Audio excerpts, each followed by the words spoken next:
The galactic courtroom trembled with silence as the accused stood motionless under the translucent containment field.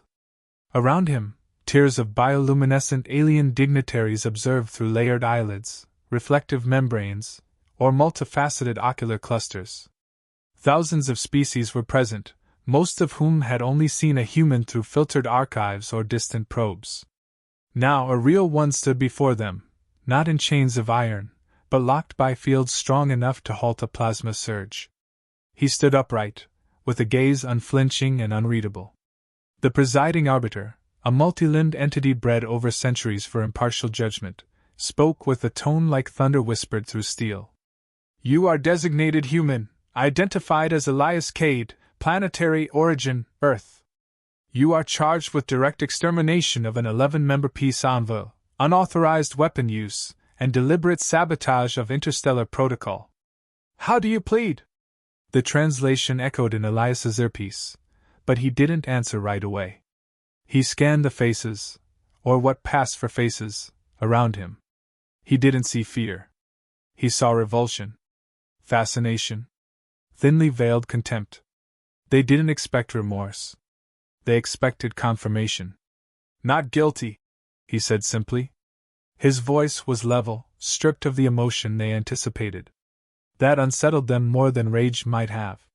The central dais dimmed as a projection unfurled in holographic light, drone footage, biometric logs, environmental recordings.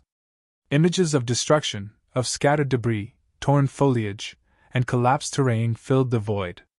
A voiceover, automated and clinical, described the annihilation of an elite reconnaissance unit sent to make peaceful contact with a stranded Terran. 11 elite operatives, armed with nanoweapons and trained across 10 planets, reduced to silence in less than 36 hours. A high-pitched trill of disapproval echoed from one quadrant. A mollusk-like observer rotated its lens-covered mantle toward the human. This was disproportionate, it rasped. The human was informed they were a peaceful unit. And yet he attacked with lethal intent. Elias's eyes didn't flicker. "They didn't come in peace," he said. "They came armed. They didn't announce contact. They moved like predators." I responded. A new voice interrupted, dry and brittle. It belonged to a crystalline judge from the Scythian Accord. "You responded with tactics that suggest military doctrine beyond your species' supposed development. The use of terrain manipulation, sonic lures, environmental traps. You made war in the trees. They entered a kill zone without understanding the rules," Elias replied. "I didn't make war. I survived. There's a difference." A pause followed, not out of deference but confusion. Several judges whispered in native frequencies, their neurofilaments twitching in agitation. Earth was catalogued as a developing system. One intelligent species, recently post-orbital. No known interstellar fleet. No war history beyond its own sphere. The tribunal had judged warlords, subjugators, and post-singularity machines. Never had it judged a single human without rank, armor, or fleet support who had dismantled a fully sanctioned team with improvised tools and battlefield psychology. Another voice arose, this one from a diplomat caste. "We must consider the implications of allowing such conduct to go unpunished. If humans believe they are exempt from first contact protocol, what will stop them from acting unilaterally in all future encounters?" Elias gave a soft chuckle, not mocking but bitter. "Your protocol involves surveillance, analysis, and a landing without consent. On my world, we call that stalking. You observed, assumed we were primitive, and approached like gods. You didn't ask. You presumed." Gasps, translatable as pulses or clicks, spread through the amphitheater. An insected archivist spoke next. "But you did not retreat or warn them. You engaged with lethal intention." "No," Elias said. "I engaged with human intention. That distinction is what brought me here." The weight of those words shifted the atmosphere in the room. For the first time, a sliver of doubt crept into the tribunal's ranks. This was not a mindless brute or a war criminal. This was a being shaped by a world they had catalogued but never truly understood. A planet where every step could lead to death by cold, heat, fawn wartime. Where survival wasn't a skill, it was a baseline. Elias raised his eyes and locked them on the Arbiter. You ask me why I killed? I ask you why you sent prey animals to a death world and expected anything else? No one answered. The human had not raised his voice. Had not begged. He had only held a mirror to the assumptions of the galaxy's elite, and shown them how little they truly understood what it meant to be human. And somewhere, far above the chamber, a pulse from Earth's beacon continued broadcasting, a simple, continuous signal. Not a cry for help. Not a request for alliance. Just a presence.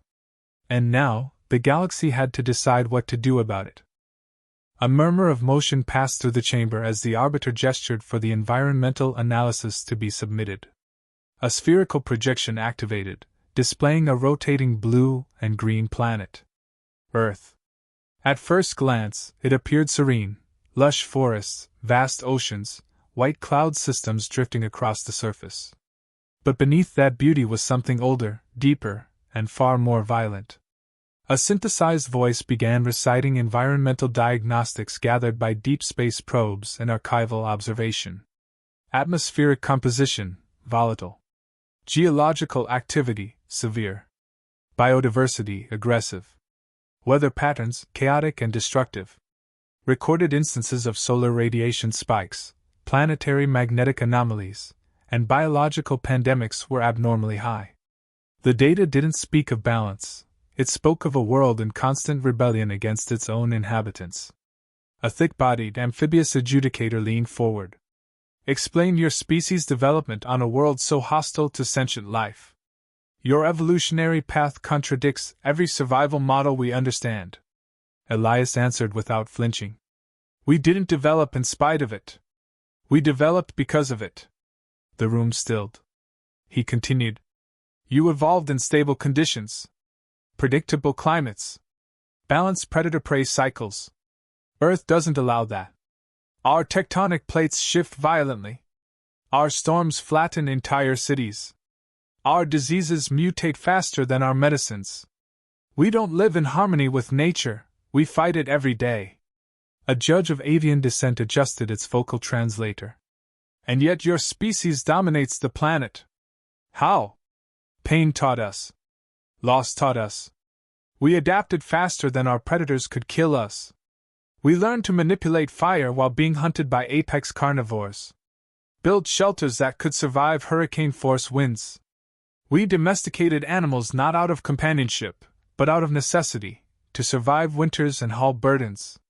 We advanced because standing still meant extinction. Data continued to scroll across the tribunal feed. Earth's temperature extremes ranged from searing heat to bone-crushing cold. Wildfires burned forests larger than some starships. Lightning strikes killed without warning. Water sources could turn toxic overnight. Flora and fauna were armed, claws, venom, camouflage, viral loads. There was no rest on Earth, only intervals between crises. An elder delegate, encased in a translucent exoskeleton, inquired, How do your young survive these conditions? We don't shield them from it, Elias replied. We teach them to endure it. We teach them how to fall, bleed, lose, and get back up. They learn consequences early. By the time they reach maturity, they've faced enough danger to shape their instincts into tools.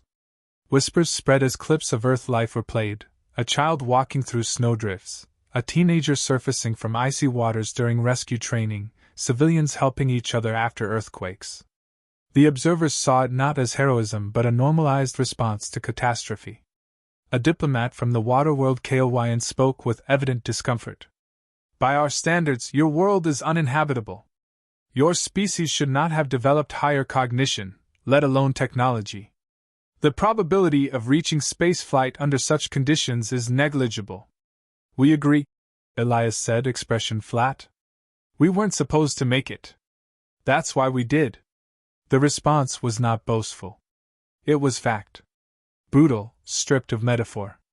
Earth had no regard for survival odds. It offered no fairness, no shelter. It produced creatures that endured only by evolving faster than extinction could claim them. Humanity wasn't shaped by a nurturing mother, It was forged in the furnace of planetary indifference. Another projection flickered to life: bacterial strains, viral mutations. The registry of pathogens alone filled a quarter of the galactic data archives. Plagues that wiped out millions. Invasive parasites that altered neurochemistry. The viewers recoiled as the statistics mounted: diseases with no pattern, no stability.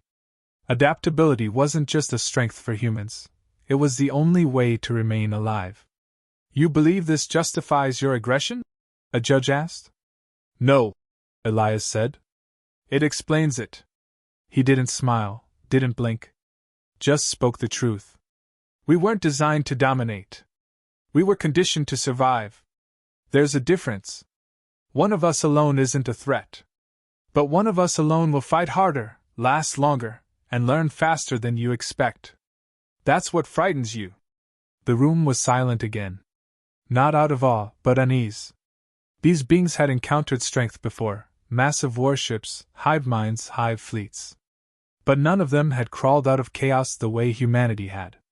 None had been born on a world that tried to kill them every day and still managed to crawl into space. And now that same species stood here, not in chains of submission, but as a challenge to the very logic the tribunal was built on. Earth was not a home. It was a crucible. And its children had survived the fire. The evidence review began without delay. The tribunal activated archival telemetry from the ill-fated mission that led to the trial. Elias K. did not flinch as the display filled with flight logs, life science scans, and encrypted command threads. Every detail had already been dissected. Every decision judged. The peacekeeping unit had landed on the northern fringe of a dense mountain range on Earth, following a surge of emergency transponder activity. Their orders were non-engagement unless directly threatened. Elias had been presumed injured, possibly unconscious. That assumption would prove catastrophic. Their descent was calculated, their formation flawless. Biometric overlays confirmed they deployed with active camouflage and low-footprint movement. The terrain, however, nullified many of their technological advantages. Trees over 30 meters tall, thermal reflections from volatile soil, and ambient electrical interference disrupted their tracking systems. Still, they pressed forward, assuming the human wouldn't detect their presence until they made visual contact. They were wrong. The first operative vanished within an hour, disappeared from sensors without any signal loss or warning. No body, no trace, just a sudden data void. The second was impaled by a sharpened branch rigged as a pendulum trap, fused with recycled alloy from downed satellites. The team paused, recalibrated, and escalated their alert level. They were not prepared for what followed. Elias didn't attack from rage. He dismantled them systematically. They were superior in technology, numbers, and physical enhancements, but they didn't understand the terrain. He did. He used noise patterns from native wildlife to mask his movements. Set traps that funneled them into bottlenecks. Weaponized local fauna to mislead sensor data. His first lethal strike didn't come until the fourth day, and even then, it was indirect, luring one operative near a thermal vent that erupted on a precise heat cycle. The tribunal watched the playback, some in disbelief, others in growing discomfort. This wasn't madness or barbarism. This was applied, methodical intelligence, one mind turning an entire biome into a weapon. The footage turned to night vision. One operative, separated during a failed recon, set up a perimeter. Breathing heavily. Panic rising. A motion-triggered trap sprung, but nothing followed. Just silence. Then a whisper, Elias's voice, calm and deliberate, recorded and looped, triggered by proximity sensors. Psychological warfare. The alien fired blindly. Moments later, his body was found by his own team, dead from exposure, having disabled his environmental shield in a paranoid breakdown. 9 operatives down. 2 survivors initiated emergency extraction. 1 reached the shuttle. The other collapsed due to a neurotoxin delivered by insect stings, an incident not caused by Elias, but attributed to his manipulation of the terrain. He hadn't struck the final blow. Nature had. As the feed ended, The Arbiter addressed Elias. You claim self-defense, but you deployed traps days before they reached your position. You did not run. You prepared. I observed, Elias replied. They weren't lost. They advanced in formation, with active weapon signatures. They came looking for a subject. I didn't know if I was being hunted or studied. I didn't wait to find out. Why not attempt peaceful contact? Another asked. They spoke nothing I recognized. Their faces were armored. No open gestures. No surrender behavior. I grew up knowing that if something looks like a threat, you respond before it proves you right. A voice from the lower bench, an empathic adjudicator, spoke. You escalated before harm was done. Elias met the gaze without hesitation. You call it escalation. I call it Earth instinct. Wait too long, you die. Misread intent, you die. Our world doesn't reward hesitation. The tribunal paused to deliberate. Not on guilt, that question was fading, but on motive. Every tactic, every move Elias had made was grounded in survival logic. There was no rage in the footage. No pleasure. Just precision. It wasn't war. It was elimination of a perceived threat using the only language his world had taught him. A quiet realization settled over many in the chamber. Their team had landed not on a battlefield, but in a hunter's territory. They had assumed themselves observers. They had never considered they were prey. The Arbiter broke the silence. This was not a massacre. It was an encounter. One in which our agents misunderstood the nature of the being they approached. And paid for it. Elias said nothing more. He didn't need to. The message was already clear. Earth hadn't made him violent. It had made him ready. The tribunal called its final expert panel, strategists, anthropologists, and first contact specialists from across the Galactic Accord. Their role was not to pass judgment, but to interpret the implications of the encounter. The verdict itself mattered less now than the precedent it would set. The question was no longer whether Elias Cade was guilty. The question was whether humanity itself posed a threat to galactic stability. The first strategist, a silicate being whose mind spanned 3 quantum dimensions, began with a tactical assessment. The subject neutralized a squad trained in adaptive warfare using non-technological assets. This demonstrates not brute strength, but an ingrained capacity for cognitive warfare. He adapted faster than their systems could reconfigure. He anticipated responses not by decoding patterns, but by projecting behavioral intent. That is unprecedented. A xenoanthropologist followed. Earth's evolutionary arc promotes not cooperation with the environment, but dominance over it. Most advanced civilizations develop alongside stabilizing forces. Earth cultivates instability. This shapes human psychology. They do not seek balance. They seek leverage. Another expert chimed in. Their art, history, and mythos revolve around defiance. The hero survives not through perfection, but persistence. They celebrate struggle, not serenity. No other known species mythologizes failure and redemption as deeply as humans do. A diplomat from the Galactic Peace Corps submitted a different concern. Their unpredictability is not just strategic. It is cultural. They form attachments beyond logic. Protect concepts more than territory. They will die for ideals, memories, projections of possible futures. This makes them ungovernable by conventional deterrence. Elias remained still. He had heard these judgments before, not in words, but in stares, in hushed talks behind glass, in every layer of security between him and the tribunal's inner chambers. What disturbed them wasn't that he had killed. It was that they couldn't predict what a human would do next. A final expert, a hybrid mind composed of 8 conjoined neural cores, addressed the ethical risk. Human behavior cannot be defined by algorithmic models. They reject probabilistic behavior when emotion intervenes.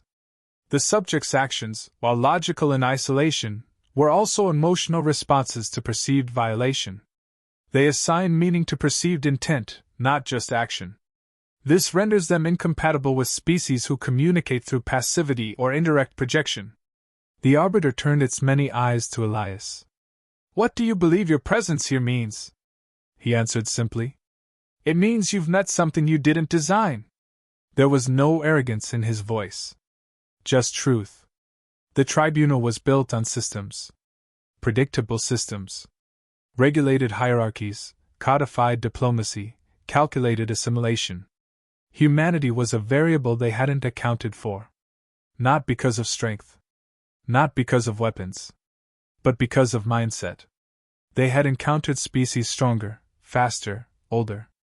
But none that had clawed their way out of a death trap of a planet, carrying nothing but memory, ingenuity, and willpower. No one had prepared for a species that considered adaptation not an advantage, but a necessity. A soft pulse from the day-to-day signaled a summary review. The losses were confirmed. 11 elite agents dead. No external casualties. No environmental collapse. No mass disruption. A single encounter contained. Yet the implications extended beyond the event.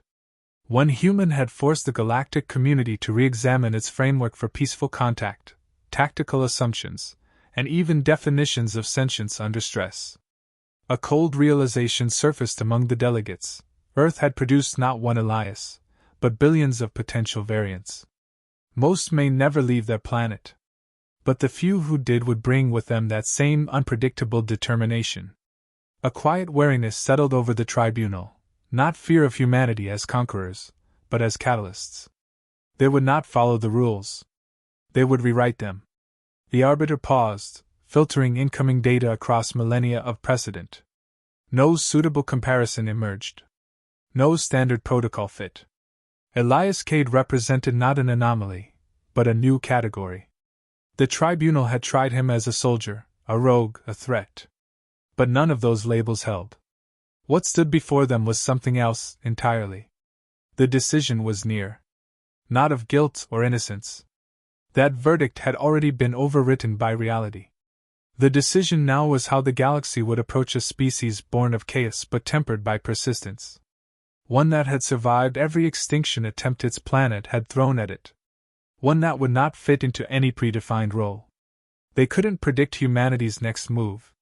But they now understood one thing with clarity. They would have to adapt to humans, not the other way around.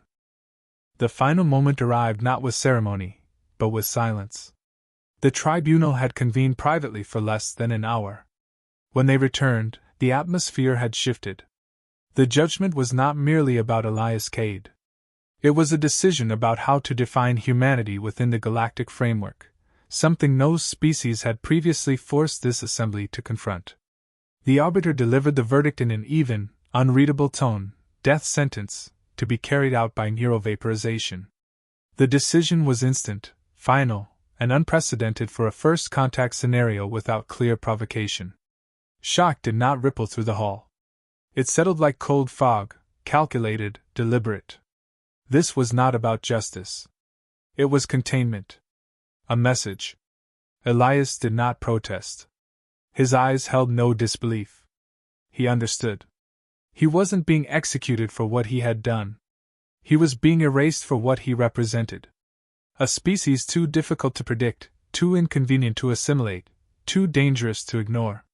In him, they saw the future, uncontrolled, unaligned, unwilling to obey their structure. The tribunal wasn't punishing a man. They were trying to preempt a paradigm shift.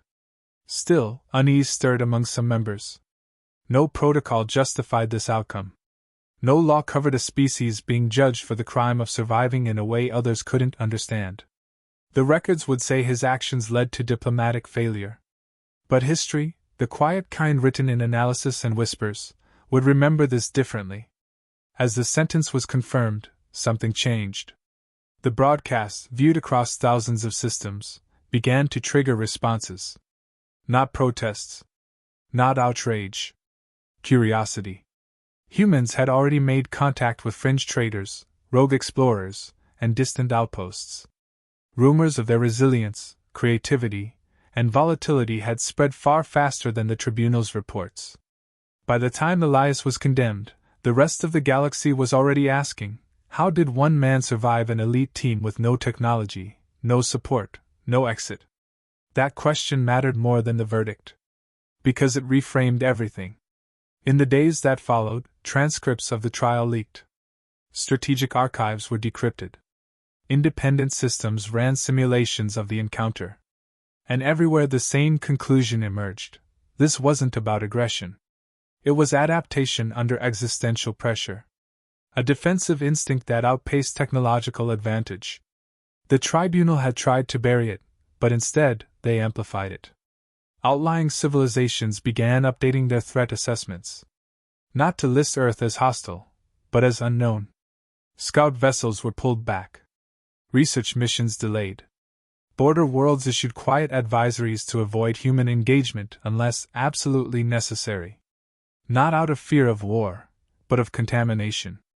Of exposure to a mentality that didn't bend, didn't yield, didn't break the way they expected sentient life to break. The sentence was carried out. Elias Cade ceased to exist. But the idea of him did not. On Earth, the news was filtered, distorted, politicized.